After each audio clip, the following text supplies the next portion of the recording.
pièce est posée, collée, c'est sec hein, parce que ça date d'hier. Là il a fallu que je mette, j'ai mis un petit renfort parce qu'en fait cette partie-là a été réparée, donc ça c'est pas d'origine, c'est pas la même hauteur, et puis surtout il n'y avait pas de liaison ici, donc en fait la caravane elle pliait comme ça. Donc là j'ai mis une pièce de jonction, j'en ai enlevé une là-bas, collée, vissée, les petits goussets, j'ai remplacé les membrures qui tenaient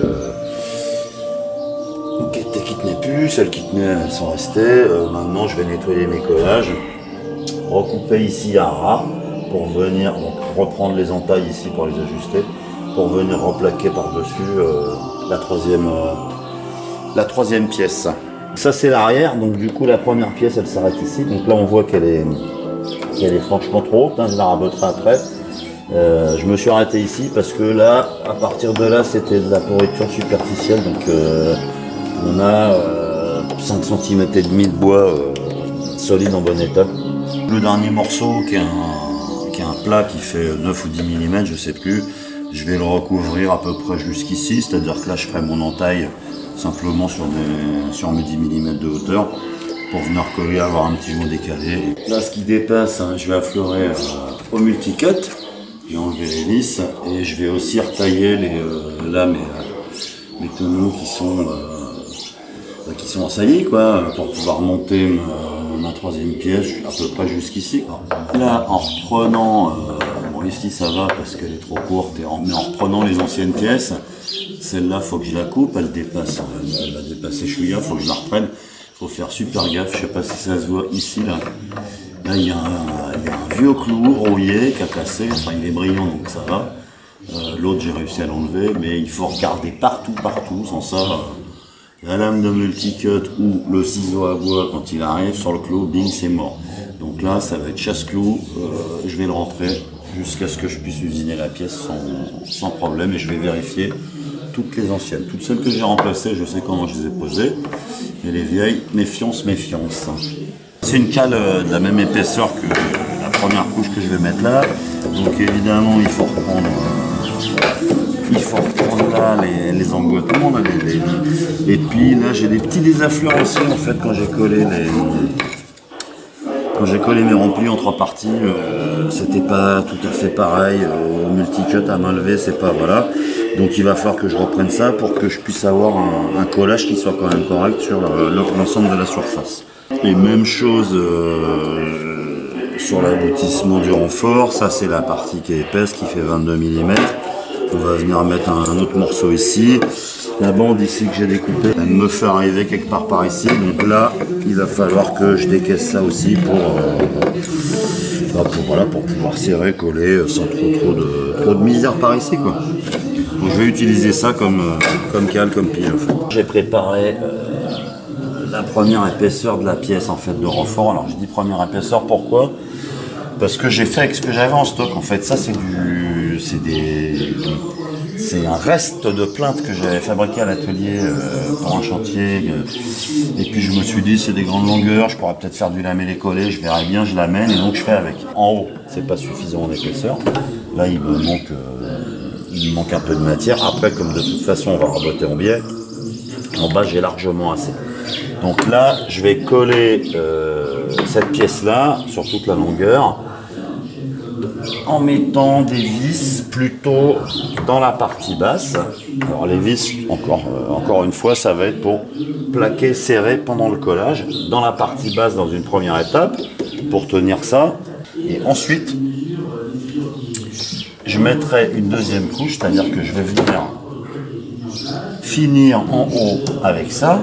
Et là, je remettrai à nouveau des vis pour serrer pendant que ça colle, ce qui me permettra, quand j'aurai tout vissé, que tout sera sec, de venir avec le rabot électrique et de terminer, de profiler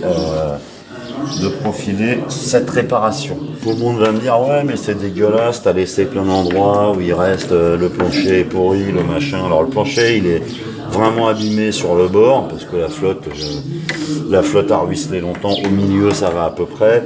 Il y a des endroits qui sont piqués. Moi, je vais imprégner ce que je peux à l'époxy. J'ai prévenu la propriétaire qu'avant de faire quoi que ce soit d'autre finition vernis, il fallait qu'elle traite tout au xylophène, mais de manière massive. Je pensais que c'était des anciennes piqûres. Et ben en fait, non, je suis tombé sur un petit verre qui était toujours vivant à l'arrière, donc il faut absolument traiter. Alors, je vais pas le faire moi.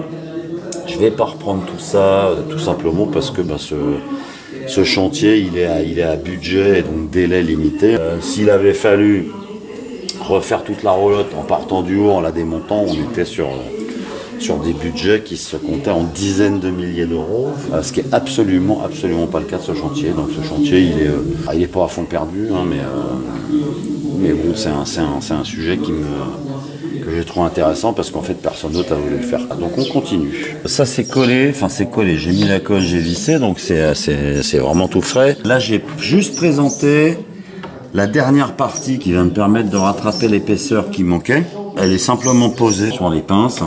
Je vais mettre pareil, je vais pré-percer avec des trous de vis, coller, visser. Ensuite j'enlèverai les vis comme d'hab, elles sont là juste uniquement pour serrer pendant le collage. Et puis bon, on n'aura plus qu'à raboter. Là c'est collé, là c'est la troisième en fait. Hein, ouais, donc les vis pareil serviront que au collage. Après la colle est en train de décoller, elle est toute fraîche. Donc ça c'est 24 heures de séchage. Demain je dévisse et je verrai si j'ai le temps de raboter. Petit incident de chantier. Le multi-cut, quel que soit le régime auquel je le règle, ça change plus rien, il prend pas sa vitesse. Si je mets la main dessus, il s'arrête, donc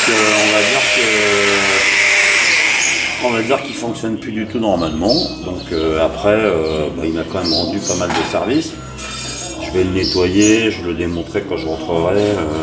C'est la différence entre un outil grand public et un outil pro. Alors grand public, ça c'est du Bosch vert, donc vert c'est grand public. Le Bosch professionnel il est bleu.